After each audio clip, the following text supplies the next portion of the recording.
Food delivery பண்ண போகுது ஒரு ரோபோ. அதுவும் முக்கியமாக வந்து சிக்னலுக்காக வெயிட் பண்ணுது. யாரோ ஆப்ரேட் பண்ணுறாங்கன்னு நினைக்கிறேன். ஹாய். ஸோ குள்ளாலாம் வந்து இது இந்த ஜெர்க்கினோடே வந்த குள்ளா.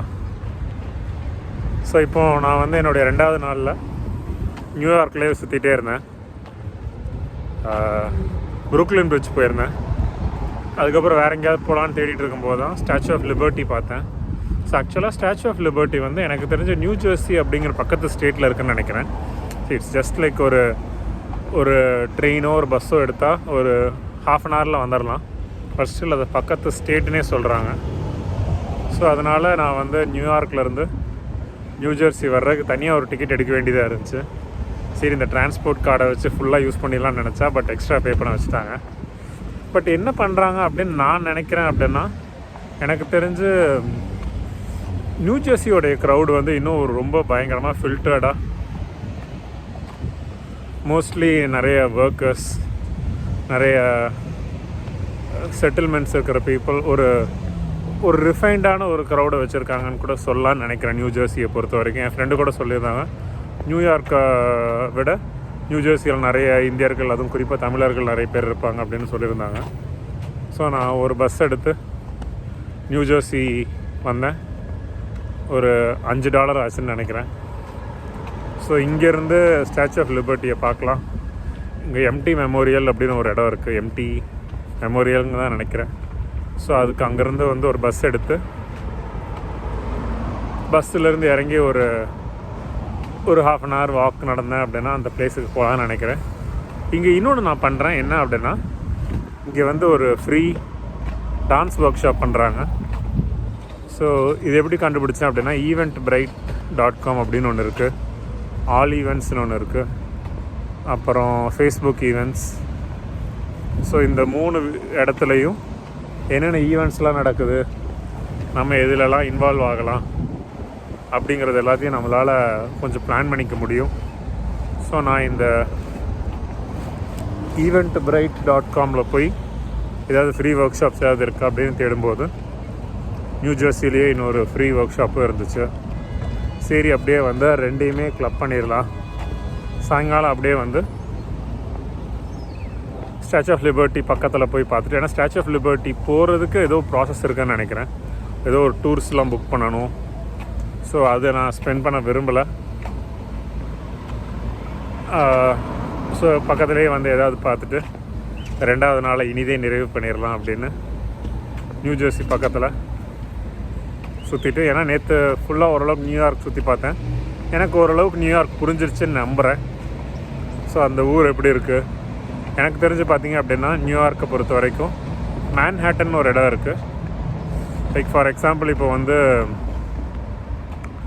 எப்படி சொல்கிறது, நான் ஏதாவது ஒரு ஊரை கம்பேர் பண்ணி சொல்கிறேன். ஃபார் எக்ஸாம்பிள், நீங்கள் சென்னையை பார்த்தீங்க அப்படின்னா, சென்னையில் வந்து நார்த் சென்னை இருக்குது, அப்புறம் ஓஎம்ஆர் இருக்குது, அப்புறம் வந்து அம்பத்தூர் ஆவடி சைடு இருக்குது, நடுவில் டி நகர் சென்ட்ரல், அப்புறம் சைடில் அடையாறுலாம் இருக்குது. ஒரு 6-7 ஜோன்ஸ் கவர் பண்ணி டோட்டலாக சென்னை சிட்டி சொல்கிறோன்னு அப்படின்னா, இங்கே மேன்ஹாட்டன் இருக்குது. மேன்ஹாட்டன் தான் ஒன் ஆஃப் த மெயின் ஏரியான்னு நினைக்கிறேன். லைக் எப்படின்னா, சைடு வைஸாக ஸ்ட்ரீட் வச்சுருக்காங்க, க்ராஸாக அவென்யூ வச்சுருக்காங்க. ஸோ எப்படின்னா, லைக் நம்ம பிளான் பண்ணும்போது, நம்ம ட்ராவல் பிளான் பண்ணும்போது பார்த்திங்க அப்படின்னா, avenues streets, avenues and streets ஒரு 100, எனக்கு தெரிஞ்சு 190 ஸ்ட்ரீட் இருக்குதுன்னு நினைக்கிறேன். ஒரு கன்சிடரபிள் நம்பர் ஆஃப் அவென்யூஸுமே இருக்குது. ஸோ இதெல்லாமே சேர்ந்து மேன்ஹாட்டன். அப்புறம் மேலே பிராங்க்ஸ்ன்னு ஒன்று இருக்காட்டிருக்கேன், அப்புறம் குயின்ஸுன்னு ஒன்று இருக்குது, அப்புறம் புரூக்லின் இருக்குது, அப்புறம் லாங் ஐலாண்ட் இருக்குதுன்னு நினைக்கிறேன். எனக்கு தெரிஞ்சு, எனக்கு சரியாக தெரியல. இதெல்லாம் சேர்த்து நியூயார்க் அப்படின்னு சொல்கிறாங்கன்னு நினைக்கிறேன். நடுவில் ஹட்சன் ரிவர் போகுது. ஹட்சன் ரிவரை தாண்டிட்டா நியூ ஜெர்சி வருது. ஸோ நியூயார்க் வந்து இதுதான் நியூயார்க்கான்னு கேட்டால், நியூயார்க் சிட்டி தான் நியூயார்க் சிட்டின்னு நினைக்கிறேன். ஏன்னா ரொம்ப டாப் நார்த், ஆல்மோஸ்ட் வந்து ஒரு கனடா பார்டர் கிட்ட தான் இந்த ராச்செஸ்டர் அந்த இடம்லாம் இருக்குது. ஸோ அது கூட நியூயார்க் ஸ்டேட்டுன்னு தான் சொல்கிறாங்க. ரொம்ப ரொம்ப பெரிய ஸ்டேட்டாக இருக்குது. ஸோ ஸ்டேட் ரொம்ப பெருசு, பட் பக்கத்து ஸ்டேட் ஒரு 5 கிலோமீட்டர்ஸில் போயிடலாம்னு நினைக்கிறேன். ஸோ அதான் நியூ ஜெர்சி. இதுதான் எனக்கு புரிஞ்ச நியூயார்க் நியூ ஜெர்சி கான்செப்ட். தப்பாக கூட இருக்கலாம். ஸோ ஒவ்வொரு ஊரையும் நான் புரிஞ்சுக்க ட்ரை பண்ணுவேன். லைக் பாண்டிச்சேரி, ஹைதராபாத், பெங்களூர், எல்லா ஊரையும் முடிஞ்ச அளவுக்கு புரிஞ்சுக்கிட்டோம் அப்படின்னா ஊர் இன்னும் கொஞ்சம் நல்லாவே இருக்கும், எக்ஸைட்டிங்காகவும் இருக்கும் எனக்கு. ஸோ அதனால் முடிஞ்ச அளவுக்கு நிறைய ஊரை புரிஞ்சுக்க ட்ரை பண்ணுவேன். ஸோ நேற்று ஃபுல்லாக நியூயார்க் சுற்றியாச்சு.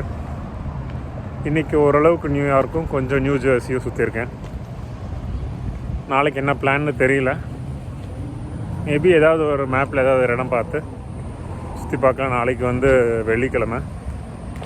நாளைக்கு சாயங்காலம் ஒரு ப்ரோக்ராம் இருக்குது.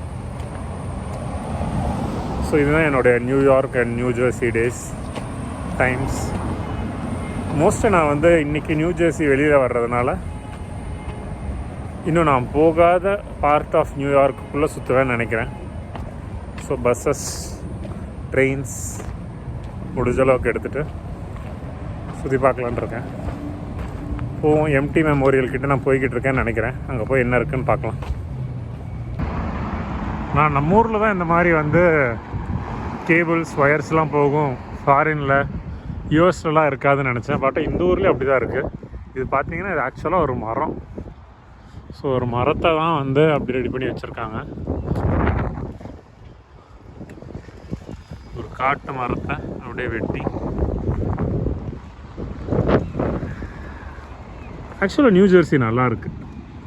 நியூயார்க்கு கம்பேர் பண்ணும்போது நியூ ஜெர்சி வந்து இன்னும் சூப்பராக, நீட்டாக, நல்லா பெட்டராகவே கூட இருக்குதுன்னு சொல்லுவேன். என்னால் நியூ ஜெர்சியில் ரொம்ப நேரம் இருக்க முடியுமான்னு தெரியல. மேபி நான் ஃபிலடெல்ஃபியாவை நல்லா எக்ஸ்ப்ளோர் பண்ணுவேன்னு நினைக்கிறேன் நியூ ஜெர்சியை விட்டுட்டு.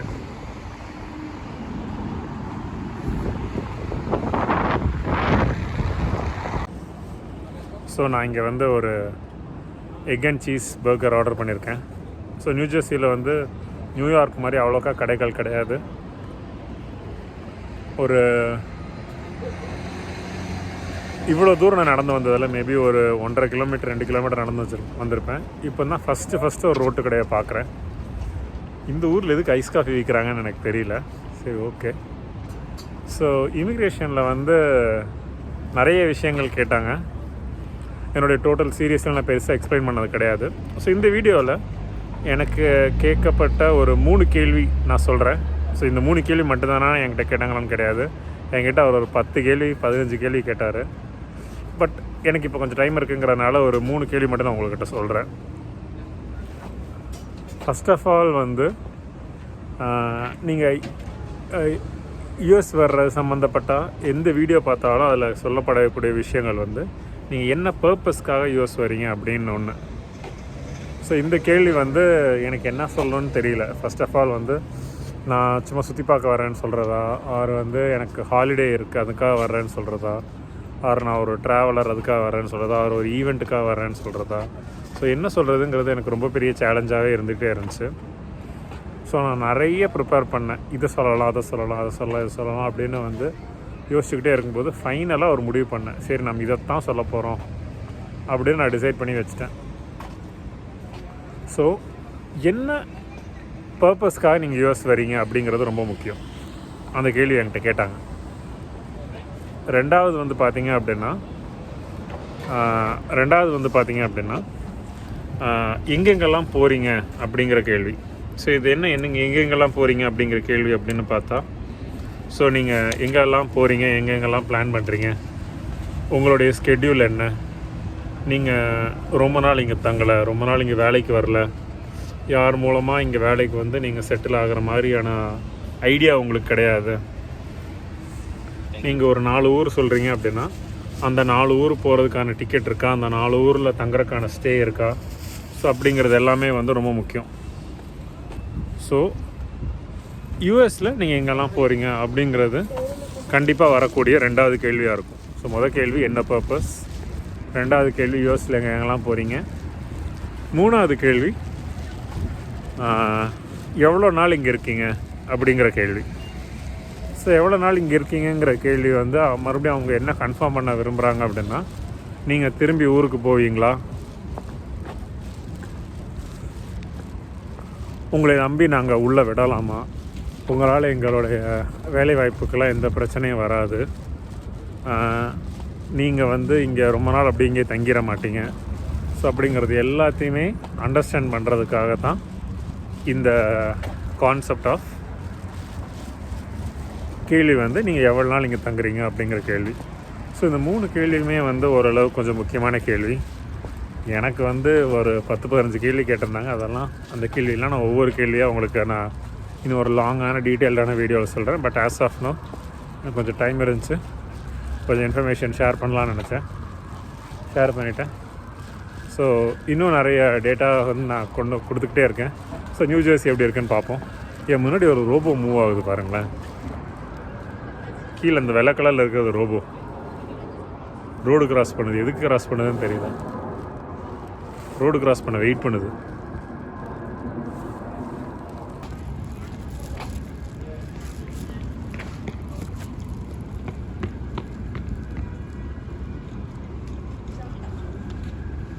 யாருக்கும் டெலிவரி பண்ண போகுதுன்னு நினைக்கிறேன். ஊபர் ஈட்ஸ்லேருந்து போகுது, ஃபுட் டெலிவரி பண்ண போகுது ஒரு ரோபோ. அதுவும் முக்கியமாக வந்து சிக்னலுக்காக வெயிட் பண்ணுது. யாரோ ஆப்ரேட் பண்ணுறாங்கன்னு நினைக்கிறேன்.